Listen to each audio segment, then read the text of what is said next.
ওদের কোনো ক্ষমা নাই, মির্জাফরদের কোনো ক্ষমা নাই, না মির্জাফরদের কোনো ক্ষমা নাই। মির্জাফর আইসিস কি লেগা, আইসিস কি লেগা? তোরা ছোট খোকা, দেশে এখন কি চলতেছে? বন্যায় শত শত মানুষ মরতেছে, তোরা কেমনে আসিস? বন্যায় শত শত মানুষ মরতেছে, তোরা কেমনে আসিস? হাসিনা আমাদের সামনে টিকতে পারে না, তোরা কি রে বেড়া? এই বেড়া তোরা কি রে? কি তোরা কি? তোরা আমাদের এত ভালোবাসা। আমরা 35 দিন আন্দোলন করছি, দেশ স্বাধীন করছি, আমরা একটা ভাইয়ের গায়ে হাত দেয় নাই। এরা কোনো সঠিক নিয়ত নিয়ে সচিবালয়ের ভিতরে ঢুকে নাই, এটাই স্পষ্ট।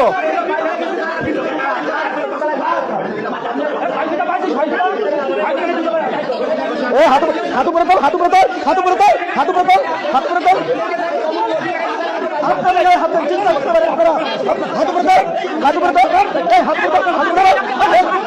আমাদের সার্জিস হাসনাত বারবার করে বলছে আমরা বসছি, আমরা মিনিস্ট্রি, প্রত্যেকটা মিনিস্ট্রিতে আমরা যাই বসছি যে কিভাবে সমাধান করা যায়।